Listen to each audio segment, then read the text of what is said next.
بالعلم والبرهان ثم الصلاة والسلام على ناصر شريعته وقاضي دينه ومنفذ أحكامه والمروج للإيمان والمدمر لأهل الكفر والفسوق والعصيان ثم الصلاة والسلام على زوجته التي نزل في تزويجها القرآن حيث قال سبحانه وتعالى مرج البحرين يلتقيان ثم الصلاة والسلام على اللؤلؤ والمرجان بالخصوص على إمامين وهمامين وسعيدين والشريفين واسمهما الحسنان ثم الصلاة والسلام على باقي الأئمة الذين هم أمناء الرحمن بالخصوص على سيدنا مولانا صاحب العصر والزمان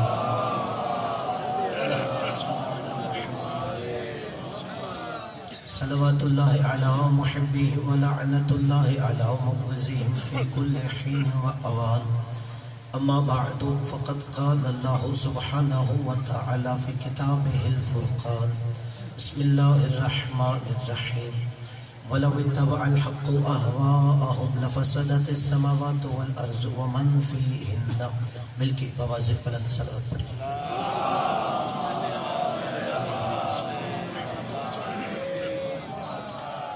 نعرہ تکبیر تمام حاضرین اپنی زبانوں کو توحید کے نعرے سے معطر کیجیے نعرہ تکبیر نعرہ رسالت یہ نعرہ مسلمان کی پہچان نعرہ ہے سب مل کے اپنے اسلام کا اعلان کیجیے نعرہ رسالت نعرہ حیدری رسول کی حدیث ہے حضرت علی علیہ السلام کی محبت مومن کی نشانی ہوتی ہے سب مل کے اپنے ایمان کا اعلان کیجیے نعرہ حیدری حسینیت آج 9 محرم الحرام ہے اور یہ نعرہ حسین ابن علی کی فتح کا اعلان ہے زبان کی حرکت نہیں روکی آواز ہونی چاہیے مل کے حسینیت حسینیت یزیدیت یزیدیت خانواد تطہیر پہ بلند تر سلامت پڑھیے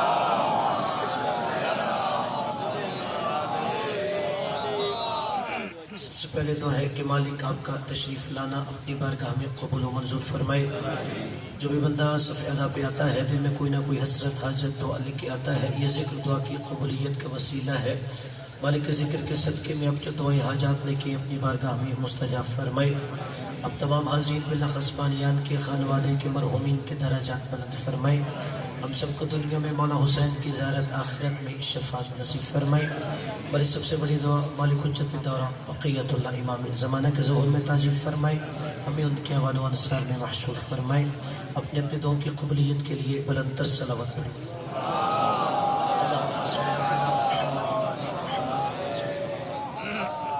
قبلہ توجہ ہے کہ کچھ عرض کروں عزیزان گرامی صاحبان عزی وقار برادران اسلام محبان اہل بیت علیہ السلام عاشقان حسین ابن علی علیہ السلام میں نے سورہ مومنون کی آیت نمبر 71 کو سرنامہ کلام قرار دیا ہے اگر میرے تمام سامعین صرف اس آیت کا ترجمہ ہی اپنے انوار قلوب پہ نقش کر کے چلے جائیں میں سمجھوں گا آپ نے میری مجلس میں بیٹھنے کا حق ادا کر دیا صرف ترجمہ آپ نے محفوظ کرنا ہے ذہن میں اللہ کہہ رہا ہے وَلَوِ اتَّبَعَ الْحَقُّ أَهْوَاءَهُمْ کہ اگر حق باطل کی بیعت کر لیتا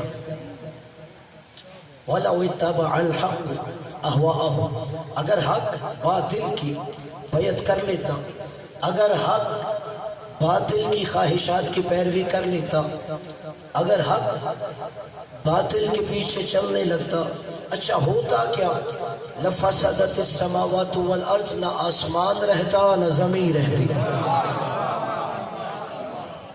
جس اردو سمجھ آئی ہے وہ تھوڑا سا آسان بولتا رہے تاکہ پتہ چلے آپ کو سمجھ آ رہی ہے جسے سمجھنا ہے اس کی خاموش رہنا مجبوری ہوگی کہ اگر حق باطل کی بیعت کر لیتا نہ آسمان رہتا نہ زمین رہتی قبلہ آج آسمان بھی باقی ہے آج زمین بھی باقی ہے تو پھر ماننا پڑے گا نہ کل حق نے باطل کی بیعت کی ہے نہ آج حق باطل کی بیعت کرتا ہے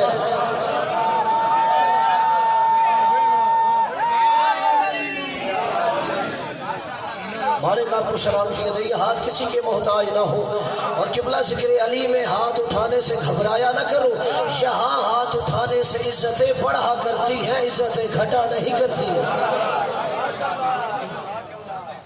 اگر حق باطل کی بیعت کر لیتا نہ زمین رہتی نہ آسمان رہتا، وَمَن فِيهِنَّ، بلکہ آسمان و زمین کے درمیان جو چیز ہے وہ سب تباہ و برباد ہو جاتی ہے۔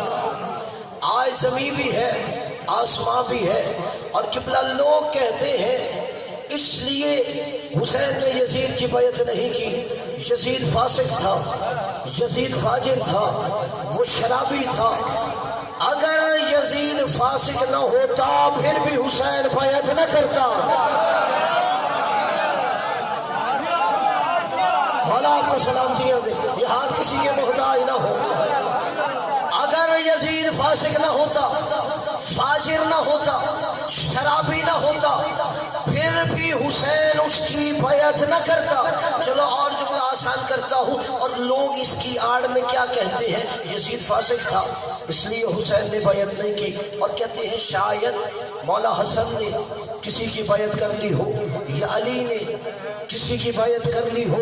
جاؤ 26 رجب یزید کے گورنر کے دربار میں میرے مولا حسین کا جملہ پڑھو۔ حسین نے یہ نہیں کہا تھا کہ حسین یزید کی بیعت نہیں کرتا، کمثلی لا یبایع مثلا، مجھ جیسا اس جیسے کی بیعت نہیں کرے گا۔ جاؤ مسلمانوں تلاش کرو حسین جیسے کون ہے اور یزید جیسے کون ہے۔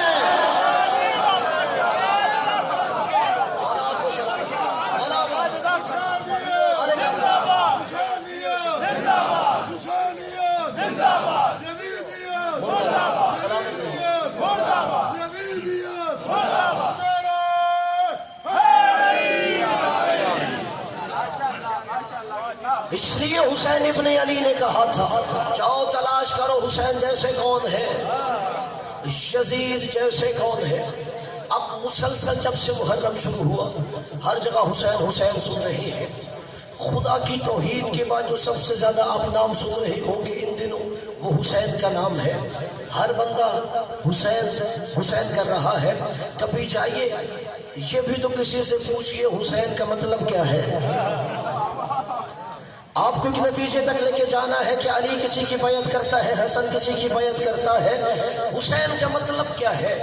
چاہیے ڈکشنری میں جا کے دیکھیے، حسین اصل میں حسن سے بنا ہے۔ حسین کا مطلب ہوتا ہے چھوٹا حسن۔ عربی گرامر کے اعتبار سے جتنے ازادار ہیں جملہ انوار قلوب پہ نقش کیجئے۔ آپ مجھے جملے پہ داد خیرات میں نہ بھی دیں، میں آپ سے راضی ہوں، مگر یہ جملہ لوہے دل پہ نقش ہونا چاہیے۔ حسین اس میں تسخیر ہے عربی گرامر کے اعتبار سے، اس میں مسخر ہے، یعنی اصل لفظ حسن تھا، جب حسن سے تسخیر بنایا حسین بن گیا۔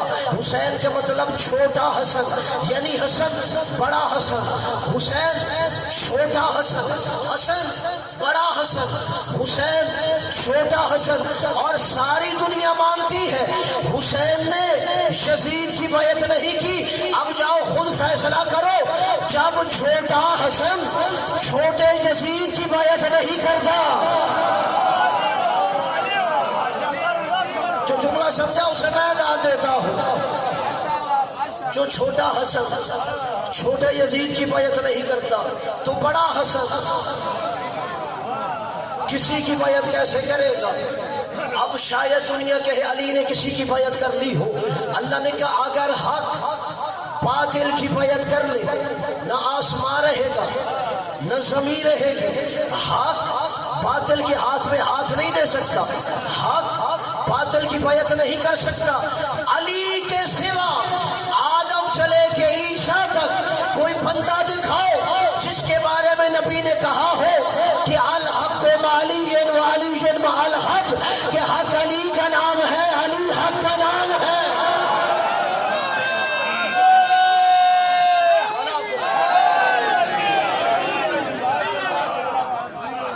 مولا آپ کو آباد رکھے، مالک آپ کو صحت و سلامتی دے۔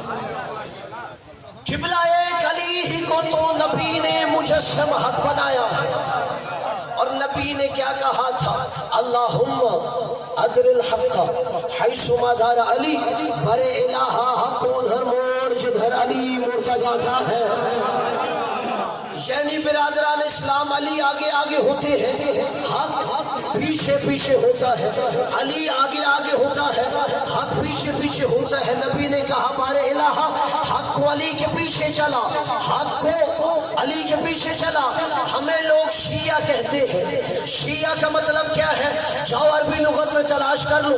شیعہ کا مطلب یہ ہے جو جس کے پیچھے چلے وہ اس کا شیعہ ہوتا ہے، جو جس کے پیچھے چلے وہ اس کا شیعہ ہوتا ہے۔ ہمیں کہتے ہیں یہ شیعان حیدر کرار ہے، ہم علی حیدر کرار کے پیچھے پیچھے چلتے ہیں۔ اور نبی نے دعا کیا کی؟ حق کو علی کے پیچھے پیچھے چلا، اے خدایا حق کو بھی علی کا شیعہ بنا۔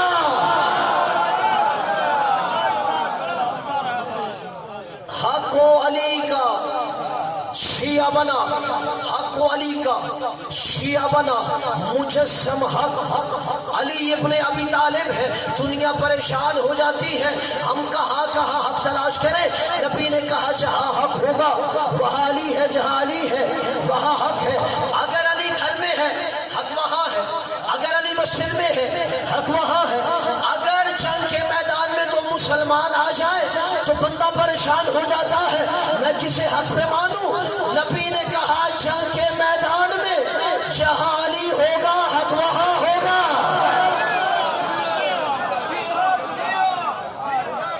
جہاں علی ہوگا حق وہاں ہوگا۔ اور قبلہ پھر اب تو حالت یہ ہو گئی ہے، لوگ علی کا نام سن کے بھی پریشان ہو جاتے ہیں، اس لیے کہ آپ کے پاکستان میں کئی شہروں میں باقاعدہ FIR ہوئی ہے، رحیم یار خان میں، کراچی میں، کہ یہ جو گلدستہ آذان پہ اشہد ان علی ولی اللہ کی آواز آتی ہے یہ بند کرایا کرو۔ اس سے سن کے ہمیں دہشت ہوتی ہے، اس سے سن کے علی کا نام ہمیں دہشت ہوتی ہے، یہ دہشت گردی ہے۔ میں نے کہا یا علی آج بھی تو حق کا معیار ہے۔ 1400 سال پہلے جن کے آبا و اجداد کو جنگ کے میدان میں علی دیکھ کے دہشت ہوتی تھی، آج ان کی اولاد کو علی سن کے دہشت ہو رہی ہے۔ مولا آپ کو سلام۔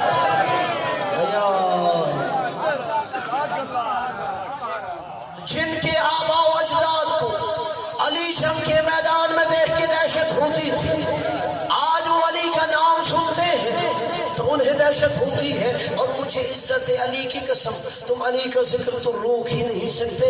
جاؤ فتح مکہ پڑھو، جب مکہ فتح ہو گیا تو اللہ کے نبی نے کہا جاؤ بلال خانہ کعبہ کی چھت پہ کھڑے ہو کے تم نے آذان کہنی ہے۔ جناب بلال اٹھے، خانہ کعبہ کی چھت پہ گئے، اپنی آذان کہنے لگے۔ جناب بلال کے ذہن میں مسئلہ آ گیا، جب میں زمین پہ کھڑا ہو کے آذان کہتا تھا میرا رخ ہوتا تھا کعبہ کی طرف۔ جسے سمجھ آئی ہے اسے میں داد دیتا ہوں، پیچھے والوں کو میں سمجھا دیتا ہوں۔ کہا جب میں زمین پہ ہوتا تھا میرا رخ ہوتا تھا کعبہ کی طرف، اب میں کھڑا ہوں کعبہ کی چھت پہ، میرا رخ کدھر ہونا چاہیے؟ میں کھڑا ہوں کعبہ کی چھت پہ، میرا رخ کدھر ہونا چاہیے؟ جناب بلال کعبہ کی چھت سے نیچے آئے، کہا اللہ کے نبی بڑا مشکل مسئلہ ہے۔ کہا بتاؤ بلال کیا ہوا؟ کہ جب میں زمین پہ کھڑا ہوتا تھا میں منہ کرتا تھا کعبہ کی طرف، اب میں کعبہ کی چھت پہ ہوں، کدھر منہ کر کے آذان کہنی ہے؟ سید الانبیاء نے کہا بلال مجمع میں نگاہ دوڑا، جدھر علی نظر آئے ادھر رخ پھیر لینا۔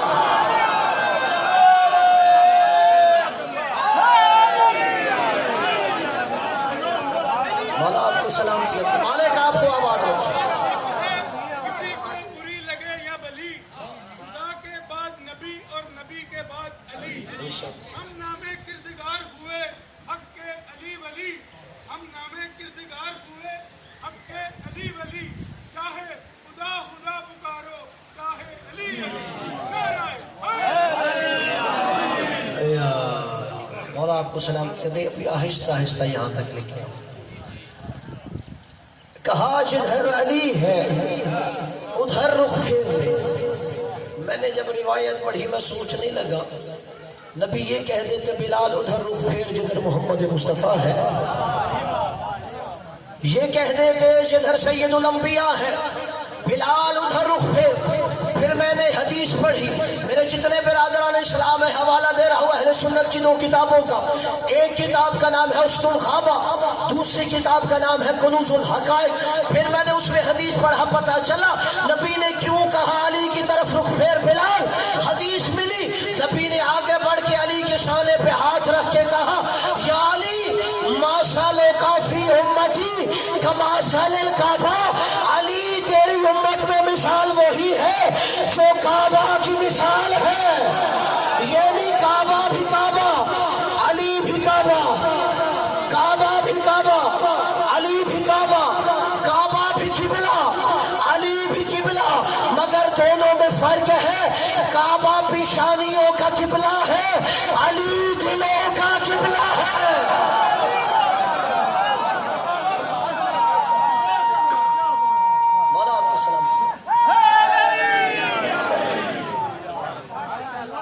یا علی تیری مثال وہی ہے جو کعبہ کی مثال ہے.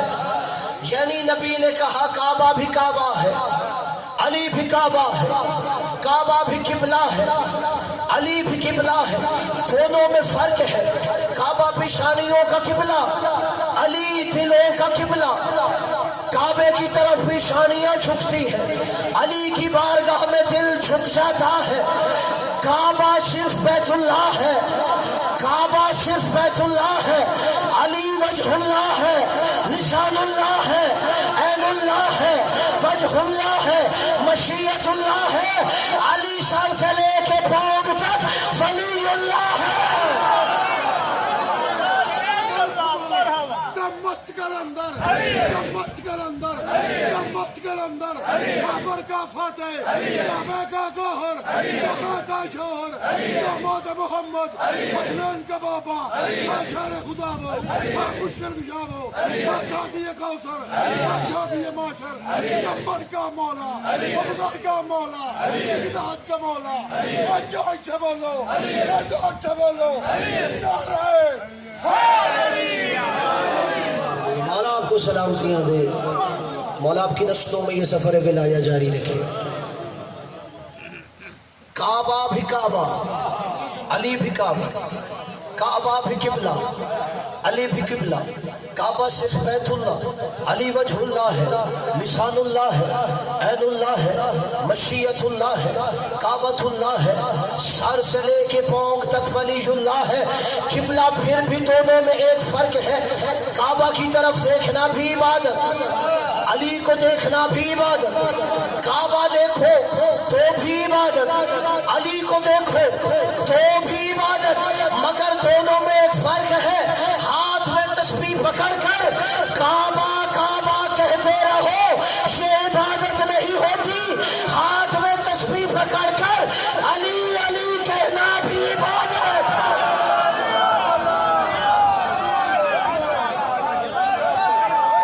مولا آپ کو سلام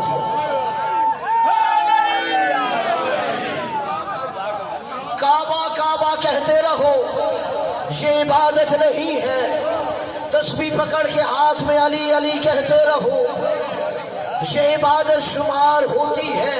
اور شاید جس بندے کو ماں کی آغوش سے علی کی ولایت مل جاتی ہے اسے قدر نہیں ہوتی. قدر اسے ہوتی ہے جس نے علی کی محبت میں کچھ قربانی دی ہو, خراج دیا ہو, امتحان دیا ہو.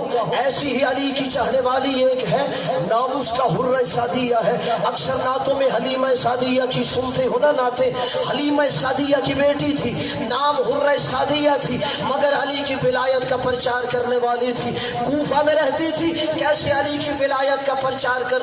جب لوگ اپنے کام پہ چلے جاتے وہ علی کی شان میں نبی کی حدیث لکھتی, لوگوں کے دروازے کھٹکھٹاتی. جیسے ہی عورت دروازے پہ آتی اسے علی کی شان میں حدیث دے کے کہتی جب تیرا شوہر گھر آئے اس سے پوچھنا کیا تیرے نبی نے میرے علی کے بارے میں یہ فرمایا تھا.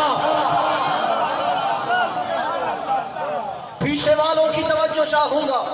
کیا تیرے نبی نے میرے علی کے بارے میں فرمایا تھا؟ اگر وہ کہے فرمایا تھا تو اسے کہنا پھر تو علی کیوں نہیں مانتا؟ اور اگر تیرا شوہر کہے نہیں فرمایا، کہا کوفہ کی عورتوں گھبرانا نہیں، حرہ سعدیہ کو بلا لینا، حرہ بھی اسی شہر میں رہتی ہے. اب کوفہ کی حالات بدلے.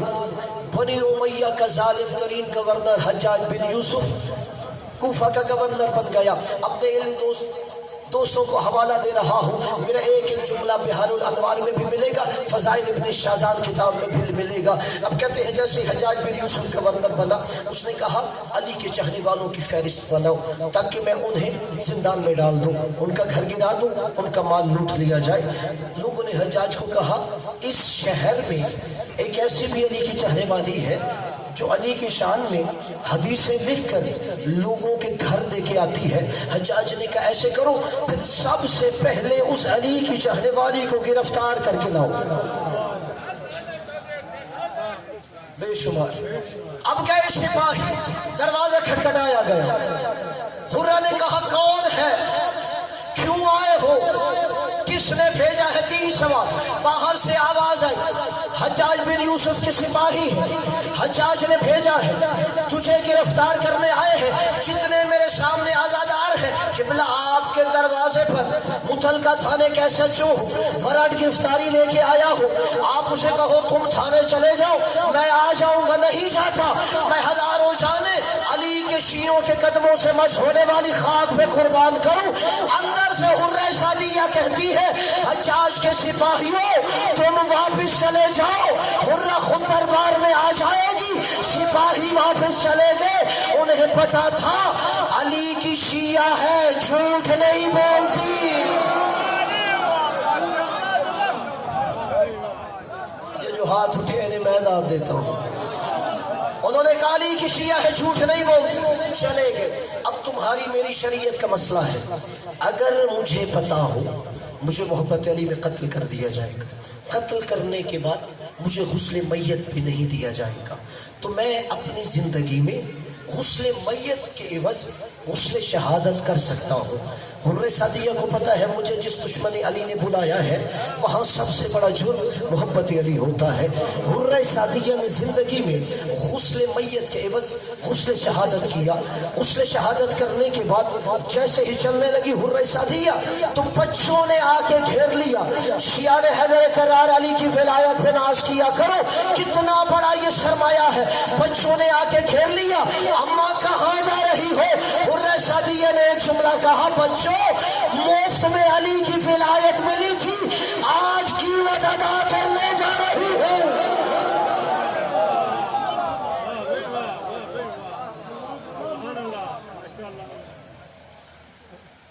کہا بچوں مفت میں علی کی ولایت ملی تھی، میں تو علی کے چاہنے والوں کے گھر پیدا ہوئی تھی، مجھے اس لیے علی کی ولایت مل گئی. اما کوئی وصیت؟ ایک حرہ سعدیہ نے کہا اگر سامنے ماں کا جنازہ بھی ہو پھر بھی علی کا در نہیں چھوڑنا.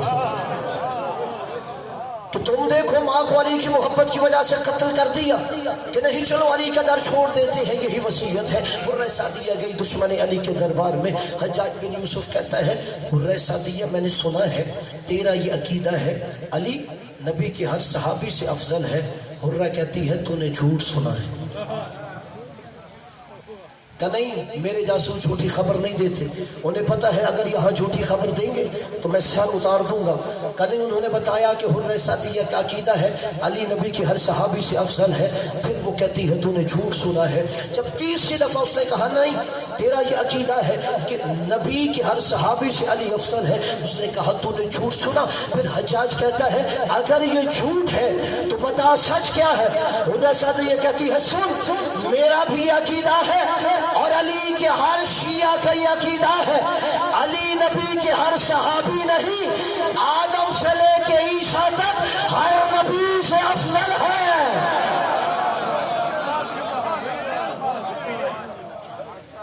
اپنوں میں یہ کہنا بڑا آسان ہے. حرہ سعدیہ حجاج بن یوسف کے دربار میں کہہ رہی تھی کہ جہاں صرف محبت علی کی وجہ سے سر اتار دیتے ہیں۔ حجاج نے کہا حرہ تو نے بہت بڑا دعویٰ کیا ہے، اگر تو نے اپنے دعوے پر دلیل نہ دی میں ابھی تیرا سر اتار دوں گا۔ حرہ سعدیہ کہتی ہے حجاج وہ علی کا شیعہ ہی نہیں جس کے پاس عقیدے پہ دلیل نہ ہو۔ علی کا شیعہ سنی سنائی باتوں سے عقیدہ نہیں بناتا کہ تیرے پاس کیا دلیل ہے قرآن سے کہ علی آدم نبی سے افضل ہے؟ کہا تو نے قرآن نہیں پڑھا؟ جناب آدم علیہ السلام جنت میں رہتے تھے، جب آدم سے ترک اولا ہوا اللہ نے کہا آدم میرا گھر چھوڑ دے۔ آدم جنت سے نکالے جا رہے تھے، اللہ نے جنت سے نکلتے ہوئے کہا آدم رک جا۔ آدم رک گئے، کہا آدم جنت سے نکلنے سے پہلے یہ جنتی لباس اتار دے۔ کہا آدم سے جنتی لباس اتار دیا۔ حرہ کہتی ہے حجاج تو بتا وہ آدم افضل ہوگا جسے جنت سے نکالتے ہوئے جنتی لباس اتروا لیا گیا، یا وہ علی افضل ہے جس کے بچوں کے لیے عید کی رات جنت سے لباس بھجوا دیا گیا؟ کہا اچھا تیرے پاس کیا دلیل ہے قرآن سے کہ موسیٰ نبی سے علی افضل ہے؟ کہا جاؤ قرآن پڑھا کہ جب اللہ نے جناب موسیٰ سے کہا اذهب الى فرعون انه طغى، موسیٰ جاؤ فرعون کو تبلیغ کرو وہ سرکش ہو گیا ہے۔ جناب موسیٰ نے کہا میں کیسے تبلیغ کروں اسے جا کے، میں نے اس کی قوم کا ایک بندہ مارا ہے۔ آپ کی خاموشی دیکھ کے بتانا پڑے گا کہ موسیٰ نبی نے کیسے بندہ مار دیا۔ جناب موسیٰ مصر کے بازار سے گزر رہے تھے، ادھر جناب موسیٰ کے خاندان بنی اسرائیل کا بندہ، ادھر قبطی فرعون کے خاندان کا بندہ آپس میں جھگڑا کر رہے تھے۔ موسیٰ جھگڑا چھڑا رہے تھے، چھڑاتے ہوئے موسیٰ نے فرعون کے خاندان کے بندے کے سینے پہ ایک گھونسا مکہ مارا، وہ وہیں پہ مر گیا۔ اس کے بعد جناب موسیٰ نے مصر چھوڑ دیا تھا۔ 10 سال جناب موسیٰ مدائن میں رہے تھے۔ پھر اللہ نے کہا موسیٰ اب واپس جا مصر اور تو نے فرعون کو تبلیغ کرنی ہے۔ اب حرہ کہتی ہے حجاج تو پوچھتا ہے موسیٰ افضل ہے یا علی افضل ہے؟ کب موسیٰ نے ایک مارا تھا مصر جانے سے گھبرا رہا تھا، میرے علی نے مکہ والوں کے بدر میں مارے، احد میں مارے، خندق میں مارے، خیبر میں مارے، حنین میں مارے، اور وہ علی سورہ برات اکیلا لے کے مکہ چلا گیا۔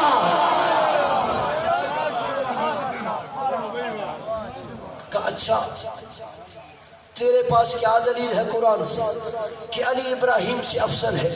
کہا جاؤ قرآن پڑھو۔ ابراہیم اللہ سے کہہ رہا تھا ربی ارنی کیف تحیی الموتى، بھائی الہ مجھے دکھا تو مردے زندہ کیسے کرتا ہے، مجھے دکھا تو مردے زندہ کیسے کرتا ہے۔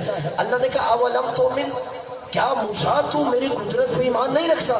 قال بلا، کہا میں رکھتا تو ہوں، ولیکن لیطمئن قلبی، چاہتا ہوں کہ میرے دل مطمئن ہو جائے، یقین میں اضافہ ہو جائے۔ حرہ سعدیہ نے کہا حجاج وہ ابراہیم ہے جو آنکھوں سے نہ دیکھے تو یقین میں اضافہ نہیں ہوتا، اور میرا علی منبر کوفہ پہ بیٹھ کے کہہ رہا تھا لو کشف الخطاء عنی ما ازددت یقینا، علی اس وقت یقین کی اس منزل پہ ہے اگر سارے پردے آنکھوں سے ہٹا بھی دو تو علی کے یقین میں اضافہ نہیں ہوتا۔ اور کہا پھر سنو چلو ایک مرحلہ آگے، ابراہیم بھی قرآن کی نظر میں امام ہے، علی بھی امام ہے، مگر دونوں میں فرق ہے۔ دیکھو ابراہیم بھی بت توڑ رہا تھا، علی بھی بت توڑ رہا تھا، ابراہیم بھی بت شکن ہے، علی بھی بت شکن ہے، مگر دونوں میں فرق ہے۔ ابراہیم چھپا چھپا کے بت توڑ رہا تھا، علی فتح مکہ دکھا دکھا کے توڑ رہا تھا۔ کہا پھر دونوں میں ایک اور فرق ہے، ابراہیم بھی بت شکن، علی بھی بت شکن۔ ابراہیم زمین پر کھڑا ہو کے بت توڑ رہا تھا، علی مہر نبوت پہ سوار ہو کے توڑ رہا تھا۔ کہا اور سنو ابراہیم اور علی میں کیا فرق ہے، ابراہیم نے بھی بت توڑے، علی نے بھی بت توڑے، ابراہیم نے زمین پہ کھڑے ہو کے بت توڑے، علی نے مہر نبوت پہ سوار ہو کے توڑے۔ کہا سنو جب ابراہیم بت توڑ رہا تھا کوئی ابراہیم کے قصیدے نہیں پڑھ رہا تھا، جب علی مہر نبوت پہ سوار ہو کے بت توڑ رہا تھا تو نبیوں عربوں کا سردار قصیدہ پڑھ رہا تھا، یا علی تیرے کیا کہنے تو حق کا کام کر رہا ہے، یا علی میرے کیا کہنے میں نے حق کو اٹھایا ہوا ہے۔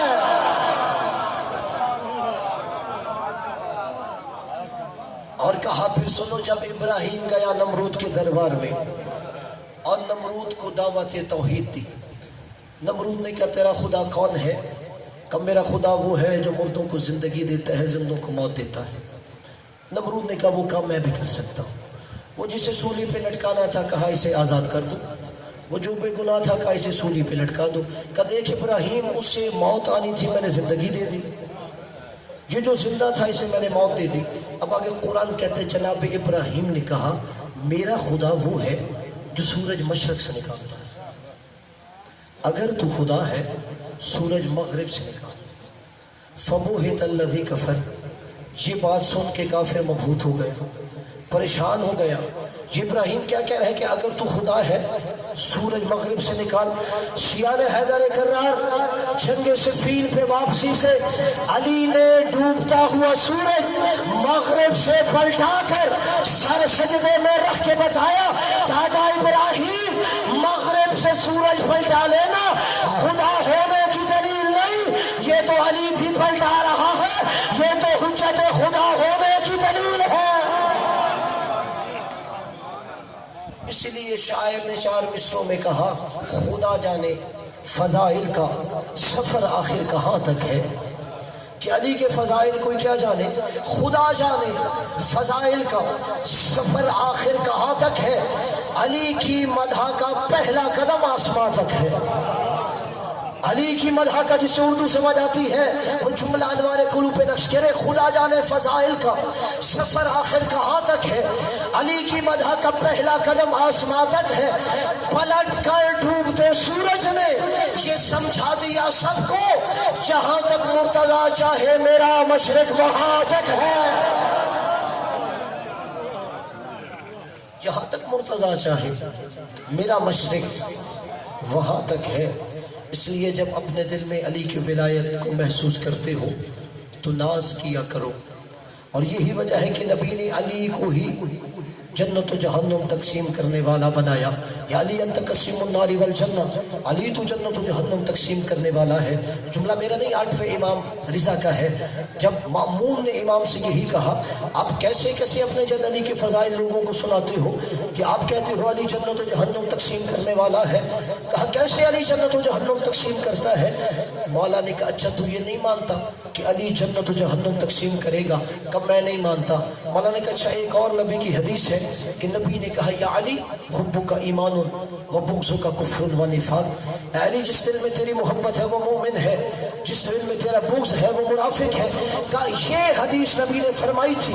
صحیح مسلم کے باب الایمان کے اندر بھی یہ حدیث ہے کہ نبی نے کہا علی کی محبت مومن کی نشانی، علی کا بغض منافق کی نشانی۔ مولا نے کہا اچھا تو یہ حدیث مانتا ہے اور وہ حدیث نہیں مانتا علی جنت و جہنم تقسیم کرے گا؟ کہا ہاں مامون کہتا ہے میں وہ نہیں مانتا۔ مولا نے کہا اچھا تو مانتا ہے جس دل میں علی کی محبت ہو وہ مومن ہوتا ہے، جس دل میں علی کی محبت ہو وہ مومن ہوتا ہے۔ مولا نے کہا بتا مومن کہاں جائے گا؟ کہا جنت میں۔ کہا اچھا جس دل میں علی کی محبت وہ مومن ہے اور تو کہہ رہا مومن جنت میں جائے گا۔ مولا نے کہا نبی نے کہا جس دل میں علی کا بغض ہو وہ منافق ہوتا ہے۔ مولا نے کہا بتا پھر منافق کہاں جائے گا؟ کہ جہنم میں۔ مولا نے کہا پھر علی نے جنت و جہنم تقسیم تو کر دی، علی نے جنت و جہنم تو تقسیم کر دی۔ علی کی محبت کی وجہ سے مومن جنت میں چلا جائے گا، علی کے بغض کی وجہ سے منافق جہنم میں چلا جائے گا۔ مولا یہ جملہ کہہ کے اٹھے، جیسے ہی مولا دربار سے باہر گئے مولا کے چاہنے والے ساتھ ساتھ مولا آج آپ نے کمال کر دیا، دشمن علی کو اس کے دربار میں لاجواب کر دیا۔ ایسے ہی آپ نے بتانا تھا کہ کیسے علی جنت و جہنم تقسیم کرے گا۔ مولا نے کہا جو جملہ میں نے دربار میں کہا ہے وہ علی کے شیعوں کے لیے نہیں، وہ تو علی سے بغض رکھنے والے کے لیے ہے، وہ علی کے چاہنے والے کے لیے نہیں۔ اب جس کے دل میں علی کی ولایت ہے سر اٹھائے کہ وہ جملہ علی کے دشمن کے لیے ہے، علی کے چاہنے والے کے لیے نہیں۔ کہ مولا پھر علی کے کے چاہنے والے کے لیے کیا ہے؟ مولا نے کہا جب قیامت کا دن ہوگا میرا جد علی پل صراط پہ کھڑا ہوگا، ایک ایک پل صراط پہ آنے والے کو اس کی پیشانیوں سے پہچانتا جائے گا کہ یہ جنتی آ رہا ہے یا جہنمی آ رہا ہے، اور میرا جد علی جہنم سے مخاطب ہو کے کہے گا ھذا لی وھذا لکا، جہنم اسے آنے دے وہ میرا ہے، اسے پکڑ لے وہ تیرا ہے۔ مولا نے کہا جسے علی اپنا کہہ دے گا وہ جنتی ہوگا، جسے علی خود سے جدا کر دے گا وہی جہنمی ہوگا۔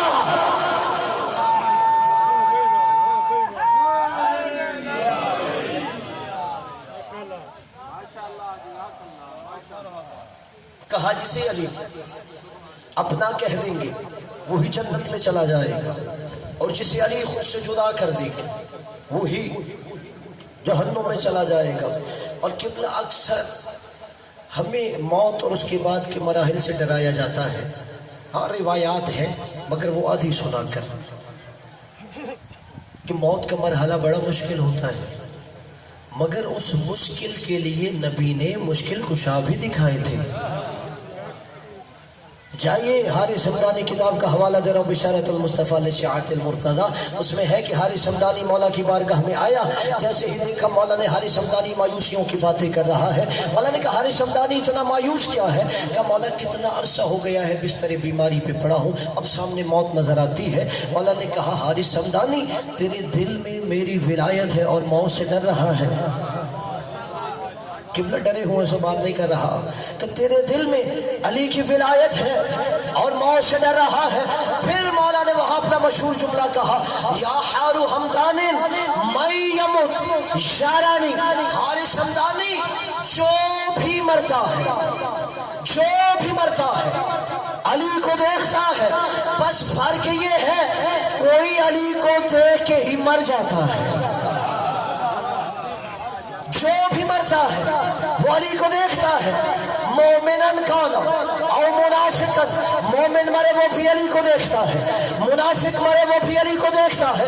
میں نے کہا مولا مومن کے سرحانے تو آنا چاہیے، مومن کی سب سے بڑی حسرت ہے تو علی کی زیارت کرے، اس سے بڑا مرحلہ کیا ہے کہ علی مومن کے سرحانے آئے تو موت کا مرحلہ آسان ہو جائے گا۔ مولا منافق کے پاس کیوں آتے ہو؟ عجب نہیں، مولا فرمائے کہ منافق وہی ہے نا، ادھر علی کی بات آتی ہے ادھر پیشانی پہ شکن آ جاتا ہے، ادھر علی کی بات ہوتی ہے ادھر محفل سے اٹھ کے چلا جاتا ہے، ادھر علی کے فضائل شروع ہوتے ہیں ادھر پیشانی پہ شکن آ جاتا ہے۔ مولا نے کہا وہی منافق ہے جو علی کا ذکر سننا بھی گوارا نہیں کرتا۔ مولا نے کہا منافق کے سرحانے علی کا آنا ہی منافق کی موت ہوتا ہے۔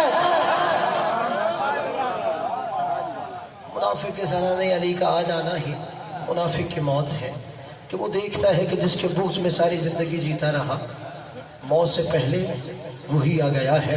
اس لیے شیعہ نے حضر کرار ناز کیا کرو، آپ کے دل میں علی کی امامت و ولایت کا عقیدہ ہے، دنیا میں پتہ نہ چلے جب انسان قبر میں جاتا ہے تو قبر ایک ایسے نور سے منور ہو جاتی ہے جو سارے انوار پہ غالب ہوتا ہے۔ جب مرنے والا کہتا ہے یہ کیسا نور ہے تو اس سے بتایا جاتا ہے وہ شمع ولایت اہل بیت کا نور ہے جو تو نے زندگی میں یہ شمع روشن کی تھی۔ اور یہی تو وجہ ہے، اگر آپ کربلا دیکھ لو لوگ کیوں آئے تھے حسین کے مقابلے؟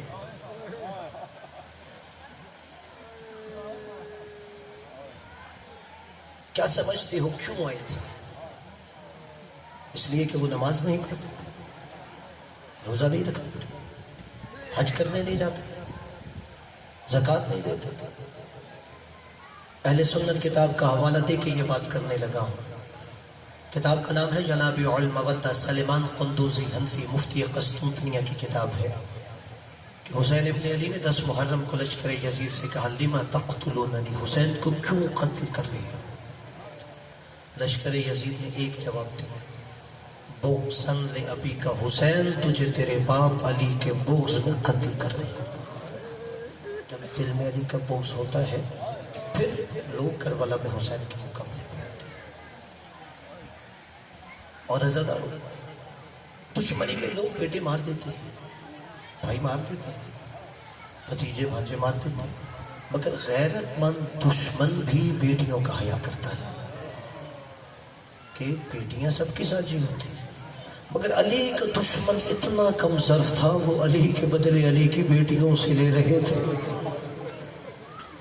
اجرکم علی الزہرا، عزت حالانکہ حسین کتنا کریم ہے، حسین تو ہور جیسوں کو بھی معاف کر رہا تھا، اور شب عاشور 32 لوگ لشکر یزید چھوڑ کے حسین کے قدموں میں آ رہے تھے، مگر حسین ابن علی الگ انداز میں ہی اسلام کی عمارت کو بچا رہے تھے۔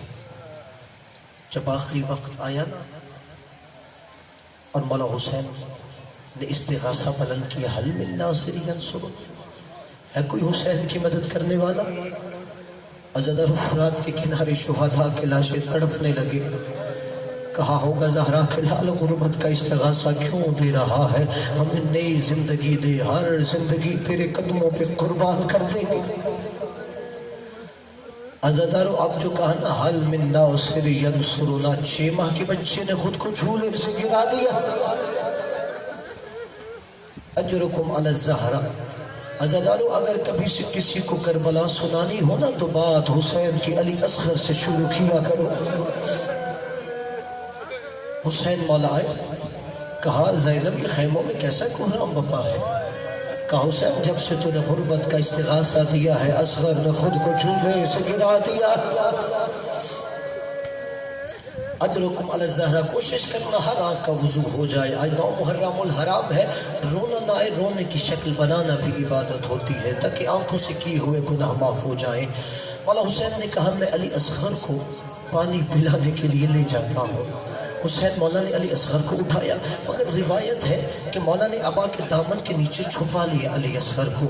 کہا جاتا ہے کہ جب مولا حسین بڑھے نا، لشکر یزید نے سوچا شاید اب حسین تھک گیا ہے، صبح سے جو لاشیں اٹھا رہا ہے، اب شاید قرآن اٹھا کے صلح کرنے آتا ہے۔ میرا دل کہتا ہے مولا حسین نے فرمایا ہوگا ہاں لشکر اشقیہ کہ سامت قرآن نہیں ہے مگر ناوت کے قرآن کا ایک پارہ ضرور ہے۔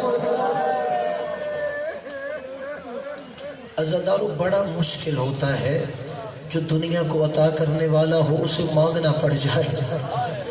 جب حسین نے کہا نا تمہاری نظر میں قصوروار حسین ہوگا، اس بچے کی ماں کا دودھ بھی خشک ہو گیا ہے، ایک گھونٹ پانی پلا دو۔ عزادارو جن کی چھوٹی چھوٹی اولادیں ہیں، بچے کو کتنے پانی سے سیراب کیا جاتا ہے، ماں ایک انگلی پانی میں ڈالتی ہے پھر ایک قطرہ بچے کے منہ میں ڈال دیتی ہے۔ کہتے ہیں کہ جیسے ہی یہ جملہ کہا نا، مولا حسین نے علی اصغر کو ہاتھوں پہ بلند کیا، 6 ماہ کے بچے نے، یہ بھی تو فخر اسماعیل تھا نا، اپنی خشک زبان اپنے خوش لبوں پہ پھیرنا شروع کی۔ لشکر اشقیاء موڑ کے رونے لگا۔ اتنے میں عمر ابن سعد کہتا ہے اینا حرملہ، حرملہ کہاں پر ہے؟ عزادارو حرملہ آگے بڑھا کہ اقطع کلام الحسین، بس حسین کے کلام کو قطع کر دے۔ عزادارو جملہ سنو گے ہم کیوں روتے ہیں؟ حرملہ نے وہ تیر اٹھایا جو عرب سب سے بڑے جانور پہ تیارہ کرتے تھے۔ اجرکم علی الزہرا، اللہ جانے کس خیالوں میں کچھ لوگ ہیں، کہا وہ تیر اٹھا رہا تھا جو عرب سب سے بڑے جانور پہ چلایا کرتے تھے۔ عزادارو مسلمانوں نے وہ حسین کی سب سے چھوٹی قربانی پہ چلایا۔ مولا آپ کو کسی غم میں نہ رلائے، جس کی ہائے نکلی ہے مولا آپ کی دعائیں مستجاب کرے۔ عزادارو یہ وہ وقت تھا جب حسین آپ کو یاد کر رہے تھے، لیتکم فی یوم عاشورا جمیعا تنظرونی، مولا نے کہا شیعو کاش تم روز عاشور کربلا ہوتے، مولا ہم کیا کرتے؟ کہ تنظرونی تم اپنے مولا کو دیکھتے، آہ کیف استسقی لطفل فابوا ان یرحمونی، تم دیکھتے حسین کیسے پانی مانگ رہا تھا اور ظالموں نے تیر سے جواب دیا۔ کسی غم میں نہ رلا۔ عزادارو ادھر سے تیر آیا، علماء کہتے ہیں اگر حسین ابن علی نے اپنے ہاتھوں پہ اصغر اٹھایا نہ ہوتا، جدھر تیر جاتا ادھر یہ صغیر جاتا۔ عزادارو جیسے ہی مولا حسین نے دیکھا نا خون ہاتھوں پہ لگا ہے، مولا نے چاہا آسمان کی طرف پھینک دے کہ قدرت کی آواز آئی، حسین اگر یہ نہا خون آسمان کی طرف آیا تو قیامت تک ابر رحمت نہیں برسے گی. مولا نے چاہا زمین پہ پھینک دے, کہا حسین قیامت تک اناج نہیں اگے گا. زہرا کا لال اتنا غریب ہو گیا, میرے مولا نے وہ اصغر کا خون اپنی ریش پہ خضاب کیا.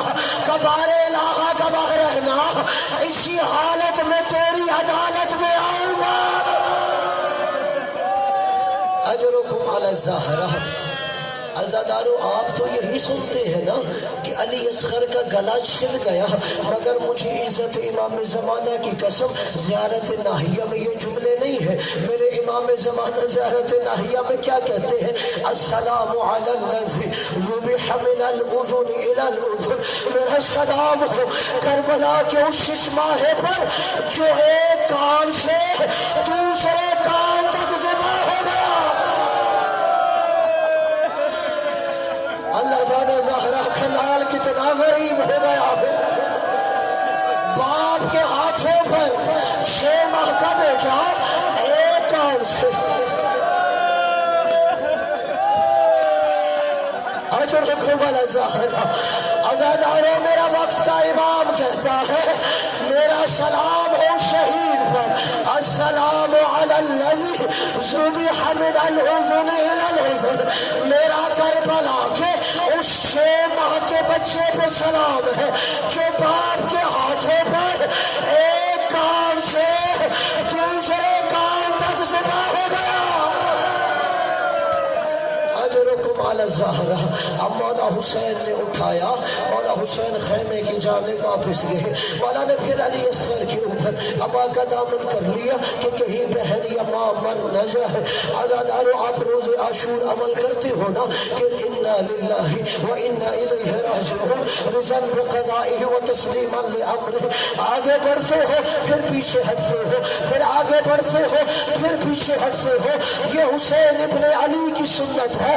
اب جب حسین علی اصغر کا لاشا لایا, کئی دفعہ آگے بڑھا کئی دفعہ پیچھے بڑھا اور یہی کہا انا للہ و انا الیہ راجعون, رضا بقضائہ و تسلیما لامرہ. عزادارو سکینہ نے کہا, بچی معصوم تھی, کہا بابا اصغر سے زیادہ پیار تھا, اصغر کو پانی پلا لائے ہو, میں ابھی تک پیاسا ہوں. عزادارو ابھی تک علی اصغر کے اوپر آواز تھی, کہا بابا مجھے میرا علی اصغر کو دکھا, اب پانی پینے کے بعد کیسا لگ رہا ہے. مولا نے ابا کا دامن ہٹایا, شیخ گلا نظر آیا, کہا بابا یہ کیسا پانی پلایا ہے. اجرکم علی الزہرا. عزادارو کوشش کرنا ہر آنکھ کا وضو ہو جائے. ابھی حسین خیمے کے باہر ہے. مولا نے باہر سے آواز دی, رباب ذرا خیمے سے باہر تو آؤ. جناب رباب باہر آئی, کہ رباب میرے پیچھے پیچھے چلتی آؤ. جناب رباب حسین کے پیچھے پیچھے چل رہی ہے. مولا حسین خیمے کے پیچھے گئے. عزادار حسین نے علی اصغر کو اٹھایا ہوا ہے اور خیمے کے پیچھے جا کے کہا, رباب ذرا اپنے ہاتھ چادر سے باہر تو نکالو. عزادارو ماں نے کانپتا ہوا ہاتھ چادر سے باہر نکالا. حسین نے ابا کا دامن ہٹایا, ماں کے ہاتھوں پر 6 ماہ کے بچے کا لاشا رکھا. پہلا جملہ رباب نے کہا, اصغر کیا تیرے قاتل کی اولاد نہیں تھی؟ اجرکم علی الزہرا. دوسرا جملہ کہا, مثلوں کا ینحر علی اصغر, کیا تیرے جیسے بچے بھی نہر کیے جاتے ہیں؟ اب مولا حسین نے علی اصغر کی ایک قبر بنانا شروع کی. عزادارو حسین نے ایک ہی قبر بنائی تھی کربلا میں. علامہ حسین بخشدار اللہ مقام اپنی کتاب میں اس کی مختلف وجوہات لکھتے ہیں. کہ ایک وجہ یہ تھی کہ علی اکبر کربلا کی گرم ریت جسم برداشت کر سکتا ہے, مگر علی اصغر کا گلاب جیسا نازک بدن برداشت نہیں کر سکتا. اور کہا دوسری وجہ یہ ہے حسین چاہتے تھے علی اصغر کا لاشا پامال ہونے سے بچ جائے. بس عزادارو اتنا غریب ہو گیا زہرا کا لال. ذوالفقار سے لحد کھودی علی اصغر کو سپرد خاک کیا. ماں نے اپنے ہاتھوں سے بیٹے کی قبر پہ مٹی ڈالی. عزادارو آ گیا 11 محرم آخری روایت. اب عمر بن سعد کہتا ہے سارے سروں کو لے کے نیزہ پہ پلٹ کرو. عزادارو ایک ایک سر تن سے جدا ہونے لگا.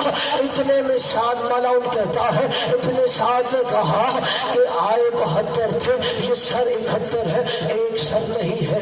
عزادارو ایک ملعون کہتا ہے میں نے حسین کو دیکھا جو 6 ماہ کا بچہ لایا تھا نا اسے حسین خیمے کے پیچھے لے گیا تھا. مجھے ایسے لگتا ہے حسین نے اسے دفنا دیا ہوگا. عزادارو شیمر نے سنا کہا ہم اس بچے کو بھی تلاش کریں گے. عزادارو 40 گھوڑا سوار تیار ہوئے ہاتھوں میں نیزے اٹھائے کہ کربلا کے میدان میں حسین کا اصغر تلاش کرو. عزادارو کیسے تلاش کیا؟ نیزے کربلا کی زمین پر مارے جانے لگے. عزادارو ایک نیزہ زمین پہ گیا جب واپس آیا نیزے کی موت پر علی اصغر کا سر تھا. شمر ملعون آگے بڑھا علی اصغر کو اتارا اپنے زانوں پہ رکھا ایک تلوار کا ٹکڑا اٹھایا علی اصغر کی گردن کو تن سے جدا کیا. سکینہ نے تیرے خیمہ پہ دیکھا اپنا منہ پیٹ لیا کہ مر باپ میرا علی اصغر تیسری دفعہ قتل ہو رہا.